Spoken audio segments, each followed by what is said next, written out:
Welcome back to The Conservative. Hi there, I'm Mike Lannon, your host, and this is PEGTV, and it's the government political channel, and this is a conservative talk show with my opinions on things and events that are going on in the local community, the state, and the national government, as well as perhaps even in the world. So I wanted to start off today by saying this has been a terribly tough spring, nationally, as well as right here in good old New England. If you look back at the historical record, this is the fourth snowiest winter on record. And didn't realize that just until the other day when I was reading information on climate change and really what's going on here. I'm going to spend a few minutes right now to talk to you about climate change, but if you keep track of things like I do on the weather, you'll know that we have not had a really decent week of weather. Straight days of sunshine, meaning anywhere from 5 to 10 days of sunshine uninterrupted by rain since the second week in October. So that's a very interesting side piece. And as I speak today, we've got a beautiful day outside, and then we've got 4 more days of rain coming. It doesn't look like it's going to be all day for 4 days, but it's going to be an on and off again situation. Now, the climate change experts would love to have you believe that this has something to do with men and women creating havoc with the Earth's climate. And I'm here to tell you again that you have to be very discerning about what you're being fed as truth or falsehoods. We just simply don't know. Those of you that study and learn about information know fully well that I do give this a great deal of thought and have done a great deal of research. So I need to say that right off the outset is that approximately 25,000 years ago, mankind began the exodus from the most recent ice age. There's no proof to show that we have stopped that evolution from that ice age. As a matter of fact, it looks as if the Earth has been heating up for close to 25,000 years incrementally. Now, if you go back past 25,000, you go back to 50,000, you go back to 75,000, 100,000, 150,000, you will see that the Earth has a very cyclical pattern of weather. Now, we don't have the same records as we do today back for those 25,000 year increments, but we can take a look at some of the historical record. We can look at what happened with great floods. We can look at rock formations. We can look at what's actually happening in the Earth itself and realize that the Earth is a powerful cleansing force of itself. Is mankind going to destroy himself? Not quite sure that mankind will do it as much as the Earth will do it. Most people don't realize is that the platonic plates, that which causes earthquakes and volcanic eruptions, are slowly sliding underneath each other, moving all of the continents westward at about an inch a year. So that alone, over 1 million years, would cleanse the Earth. That which we see today as a coastline, that which we see today as a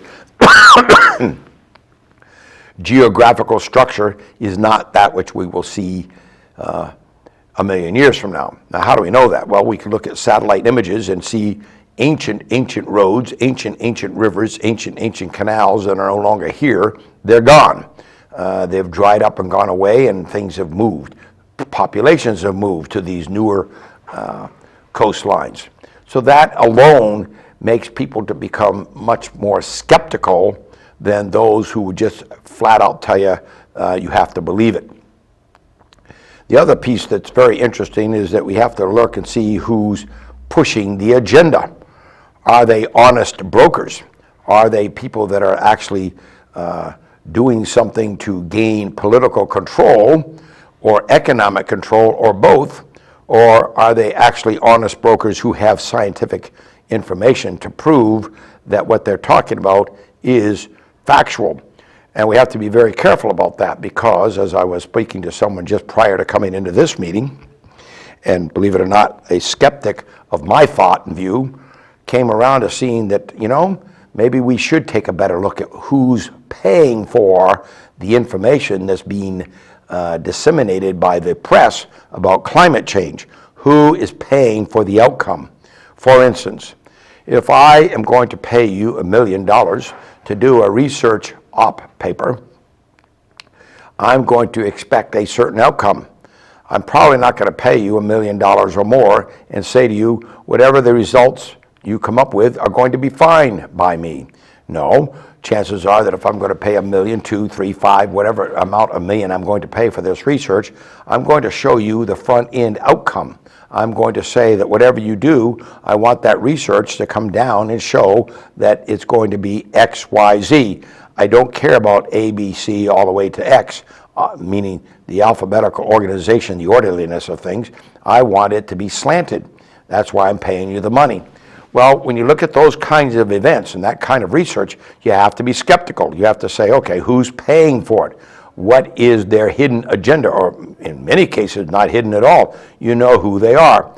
So for instance, climate change information that's paid for by the Sierra Club, and climate change information that's paid for by Greenpeace, climate information that's paid for by George Soros.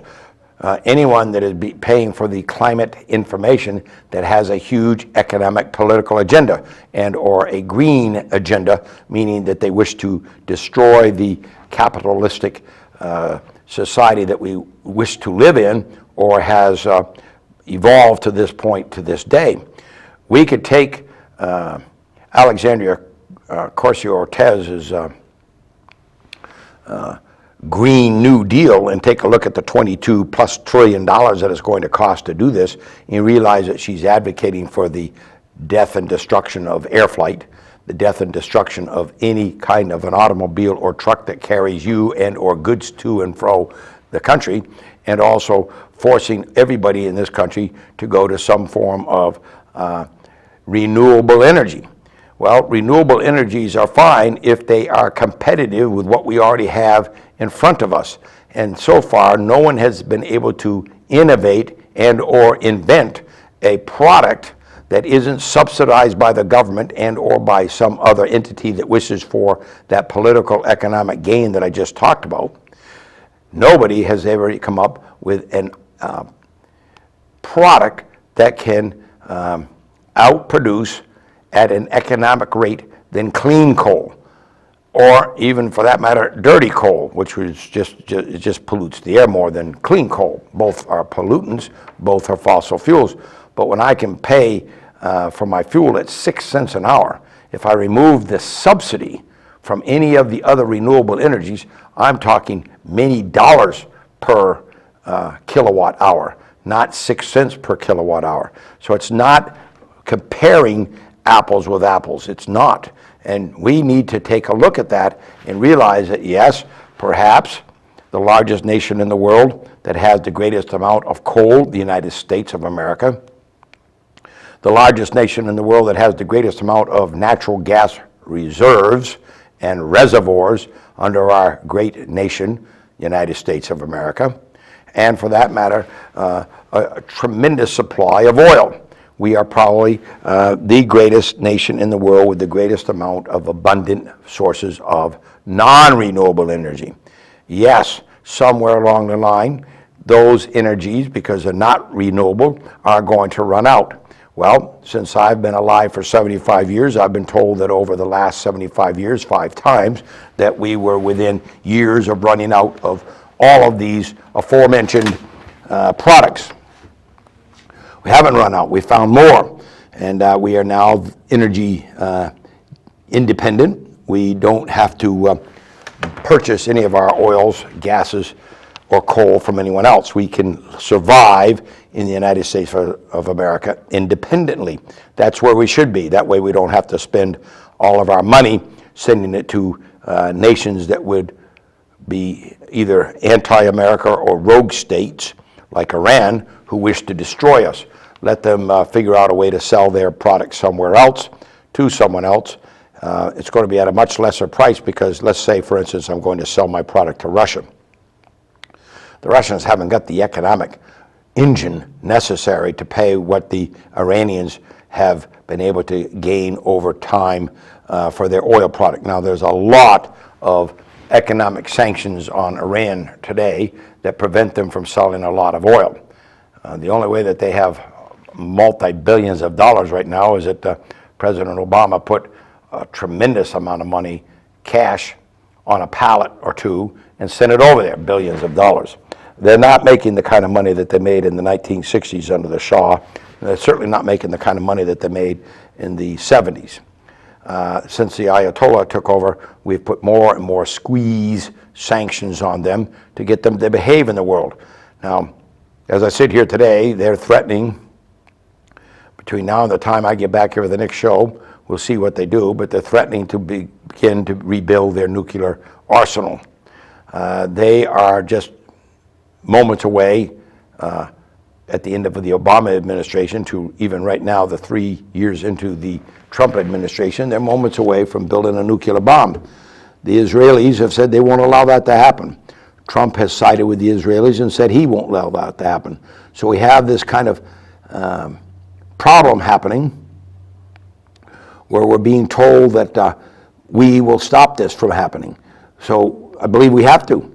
It doesn't seem to me to be less than common sense to take a look and say, here's a nation that says if we get a nuclear bomb, we're blowing Israel off the face of the earth. Well, if you blow Israel off the face of the earth, you're going to drag the mightiest nuclear power player in the world into your fight.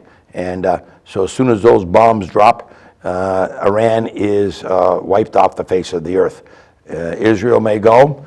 All Israelis won't go. All Jews aren't going to go. They can rebuild. But we can wipe out Iran just as easily as they can wipe out Israel. So then what happens? Well, maybe the Russians get involved. Maybe the Chinese get involved, and then we're capable of destroying each other. Maybe the Pakistanis and the Indians begin to destroy each other. They hate each other. They've got nuclear weapons. Maybe they do a subset destruction of each other as the rest of the world blows up. Well, very interesting. Very, very interesting. And so how do you prevent that? Well, I think you have to have the power and the might. You have to have the will of a president, as we have right now, who's not going to be appeased by these kind of world events. If you go back to 75 years ago, actually 76, to 75 years ago was D-Day, but 76, 77 years ago when Hitler began his tirade in Europe, prior to Hitler coming on board, you had an appeasement agent out there in Britain by the name of Neville Chamberlain. Chamberlain believed that if you appeased Hitler and you basically kissed his bottom side, he would not go to war. He wouldn't destroy you. Hitler was back there at his desk going, it's so good to see you all. Dictators and bullies like the Ayatollahs, the mullahs, they believe in a theocracy. They believe that every single human on this earth should worship Muhammad. And because they believe that, they will stop at nothing to destroy anyone else's thinking process. For instance, like the Jews who believe in Yahweh, who believe in the Judeo-Christian principles. So if I destroy Israel, the next thing I have to do is destroy the Christian nations. And as much as I don't want to have to go against the Pope, he's wrong when he says that we need to bring together the religions of the world. I don't know that that's going to ever be able to occur. We have a very strong 25% or more of the Muslim world believing in that theocracy, believing that the only way that we can have peace in this world is to have Sharia law, which means women have no rights. Hope you guys all know that out there. And that men rule the world underneath the Quran. And if you look at the poverty in Iran right now, you know that that is a theocracy very much like communistic, socialistic, progressive state in which the elite, political elite, rule with an iron fist. Otherwise, if you don't think that there would be an iron fist, look at what's going on in Venezuela, and look at what's going on down in Hong Kong over the past 2 weekends, where we've had close to 1 million people flood the streets because the Chinese are beginning to violate their 50-year contract with the West, in which there would be no political changes to Hong Kong. Now, you remember Hong Kong was a satellite state, a colony of Great Britain, and had lived for close to 50 or 60 years, maybe longer, underneath British parliamentary rule, and had gained a tremendous number of freedoms. And then in 1997, we agreed to give Hong Kong back to the Chinese.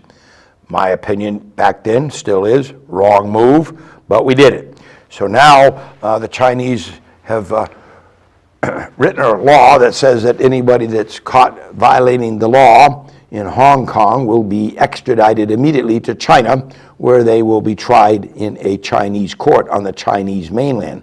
Well, that's why the Million Man March is going on for 2 weekends in a row. They're not going to put up with that, because everybody knows that if you get charged with the wrong crime, and it could be any crime, and you go to China, the chances of you ever being seen again, if you have committed that wrong crime, is significantly positive. You're not coming home. You're never going to be seen again, because that's what the Chinese do. They put you into a hard labor camp with much less of a trial, no trial at all. The state decides you're guilty, you're gone. And the trial lasts for about 1 hour, maybe less. It's a sham, and off you go, and you're never seen again. More brutally would be in North Korea, but not much different, because the Chinese, they basically rule North Korea, Korean judiciary system. So it's hard labor. It's not what you and I are used to, and the people in Hong Kong are used to Judeo-Christian British parliamentary rules and regulations, policies, and procedures, and now they're finding out that the Chinese are willing to renege on their agreement well in advance of that 50-year rule. Well, 50 years would have been anybody that was alive during the time of the writing of the 1997 Accord with the Chinese. They wouldn't be around, so there was not going to be any way to have any form of retribution on anybody that was living. So very interesting the way we play our politics. No accountability, no informed population or populace that's going to have to fight that fight, kick the can down the road and worry about it later. Same thing going on in immigration on the southern border. People all upset because Donald Trump says, okay, you don't help us on the border, we'll put a 25% tariff in 5% increments until it gets done. So the Mexicans come right up immediately and say, we'll do it, we'll do it. Well, that remains to be seen, but it's interesting to note that the Mexicans have 45 days to show that they're actually doing it. Otherwise, the first 5% comes on. So Trump didn't give away anything, he just delayed it and he said, okay, prove to us that you're willing to do what you say you're going to do. Why should we allow 100,000 plus people a month come across the Mexican border and come into our country and we pay for it? It's way beyond what anything we can control. Today I read in the newspaper where they've just arrested 16 known criminals coming across the southern border, all in one truck. So that means, in my opinion, without the proof, so it's just a very, very strong personal opinion, that this is a way of emptying Mexican jails and putting on trucks people that we can get them across the American border, and too bad, send our bad to America. Well, that's not an unheard of precedent, because that's exactly what the British did to many of our founding fathers. They emptied their jails and put them on boats, and they figured, okay, if you can survive and get to America, then the chances are very good that you won't live a winter here in America. We proved them wrong, but a lot of people didn't make it, okay? A lot of people didn't make it through the winter, and a lot of people didn't make it on the boats. They sank. So that's a piece of our history coming out of Britain. We emptied the prisons over there and sent them here. So a lot of our ancestors probably came out of prisons, and we didn't probably get a huge amount of history about it, because I don't know of many family members who sit around the dining room table and say, hey, did you know that Johnny spent 20 years in jail for murder, or 20 years in jail for robbery, or 20 years in jail for whatever the crime was. A lot of the crimes back in the day that filled the prisons in England were debtor prisons, where you were in prison for many years until you somehow you could pay off your owed debt to whoever. That is why in the United States Constitution we have a bankruptcy clause allowing Americans to have more than one chance. We knew, the Founding Fathers knew, that as people were coming off those boats and trying and attempting to make America great, that there were going to be failures. And this is an important part of any form of education. You have to be willing to allow for mistakes, errors, and failures in order to, that has to be a welcoming event in order to have learning opportunities. And learning opportunities only come through errors, mistakes, and failures. Those who have never made those three categories of mistakes, errors, or failures probably haven't been very successful. I've never read a biography about anybody that became wealthy and famous who had not had a number of failures, sometimes an enormous number of failures in front of them. And what they were willing to do is to get up and go forward and make good use of their time and learn from their mistakes and not make them again and keep moving forward and make moving forward until they made really big money. Bill Gates is one of them that I can think of. Steve Jobs of Apple is one that I can think of. Walt Disney is one that I can think of. Pavarotti is one that I can think of. So I don't care what the category is of the 9 intelligences that Howard Gardner mentioned in his book Frames of Mind. I can't think of anybody that doesn't have great success in either one of the 9 or in many of the 9 that didn't start off with many failures. Michael Jordan's a perfect example. Seth Curry's a perfect example in the athletic world. These folks just didn't appear and all of a sudden become famous because somehow or another we decided that they would be famous. The only one that I can think of that doesn't have a whole lot of talent, and maybe I'm misspeaking here, maybe they have a ton of talent, I just don't believe it. The Kardashians, I believe, came out of the trial that their dad was involved with O.J. Simpson. That's what made that family famous. I don't know where else they get this fame because they don't really have a ton of talent, but TV has made them famous because of these reality TV shows that people seem to gravitate to and love to watch. Not me. I'm not into, can't think of any reality TV show that I've ever even watched and enjoyed.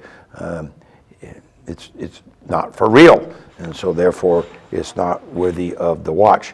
And a lot of TV that we watch today isn't worth the watch, but people that are successful as TV personalities, they have failed, they've made errors, they've made mistakes, they've picked themselves up and they've gone forward, and many of them have made tremendous careers out of their profession, and they've made very big money.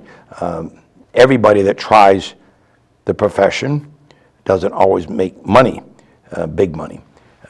There's such a thing as working for the being actively and passionately engaged in the process of the profession that you have chosen. It does not mean that you're not going to struggle, and maybe struggle the whole entire life. It's always fun to watch and read about Van Gogh. Most people don't realize, because he's such a famous painter today, if you had a Van Gogh in your attic today and brought it out, it'd be worth millions and millions of dollars. Van Gogh sold one painting his entire life.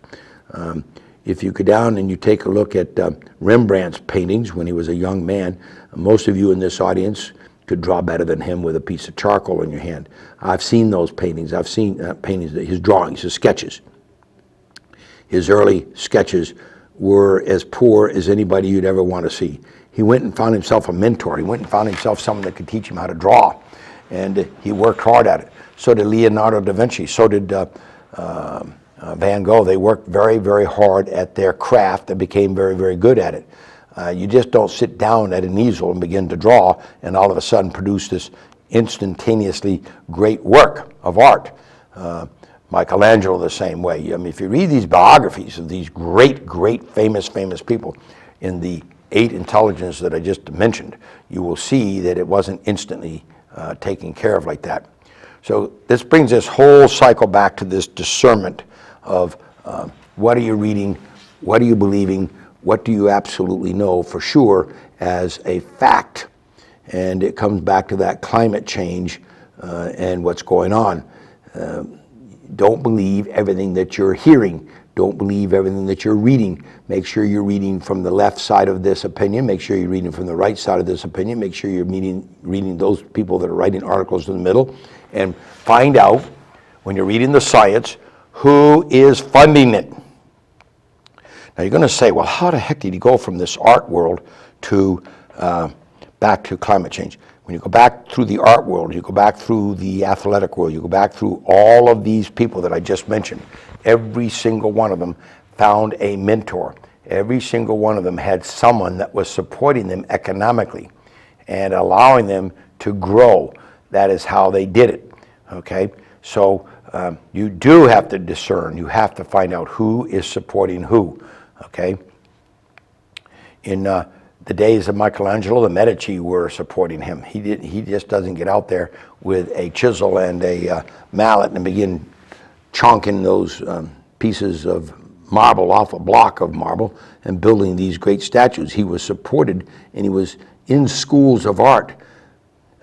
Michael Johnson, same thing. Shooting basketballs, having good coaches, having them work with him, good educators, good people that are working constantly and exploring your ability to move forward. You just have to have that willingness to do it. That's a conservative view, not the government saying, okay, here you are, you need an education. Oh, we'll pay for it. Pay for what? Pay for an education, or find somebody that will mentor a good, solid education. How many of us want to pay for someone that's going to get a degree just because they want to go to college, and the degree is going to pay nothing when they get done? Okay, so for instance, a degree in philosophy, probably not going to make a lot of money anywhere. Some people will, there's always an exception, okay? We'll make a ludicrous claim. How about the person that gets a degree in basket weaving? Is that worthy of my tax dollars for that person to go on? I might be willing to discuss with someone the worthiness of an engineering degree, a science degree, a math degree that could allow us to continue to have innovative ideas put on the table and inventions put on the table that would be helpful from an empathetic point of view for the definition of what is needed and wanted, and the prototype that might be built, and the education necessary to take care of all of that. But I, for one, am not too interested in paying for a ton of education for someone who is going to not be able to do a darn thing with that education. So what would America be able to do? Well, we need to really take a look at some of the vocations out there. I've heard Donald Trump talk about that. I've heard educators in the state of Vermont talk about that. We're not doing a good job with creating people that might see their world as a plumber, as a great carpenter, as a great electrician, as a great auto mechanic, as a great user of the kinesthetic, tactile events of touching and building with their hands. That we're sort of poo-pooing and saying it's not necessary. It's for low-skilled people. Well, I'm sorry. That rule and thinking is long gone. Bottom line is, if you can't read, if you can't write, if you can't do mathematics, you are dead in the water from finding a decent job over the next 50 years. It's just not going to happen. Now, we can listen to the left say, oh, we have to raise the minimum wage. You have to raise the minimum wage to $15 an hour. Why? Why would I pay $15 an hour for someone that has failed to get a good education? The public education is very expensive in the state of Vermont right now, very expensive per student. And if they're not able to get that education and they're becoming wards of the state, and now we have to increase the ability for them to get a really decent job by raising the minimum wage, I'm totally opposed. Don't believe that that's the government's role. And number one, they're imposing that rule upon business. And who are they to sit up there in their ivory tower and try to figure out what business can and cannot afford to pay for an hourly wage for the business that they're trying to run? Nobody. The businessman knows, and also try to make a profit. So those things have to be all considered. And believe it or not, as I finish out this segment from climate change all the way down to that piece on government. We've run out of time, as usual, fast half hour. But go back and take a look at this tape on PEGTV's computer archives. Think about what I've just told you. See you out there on the streets. I've had a lot of you come and talk to me this week about how much you enjoy this show, and I consider it a pretty good success. See you next time. Bye now.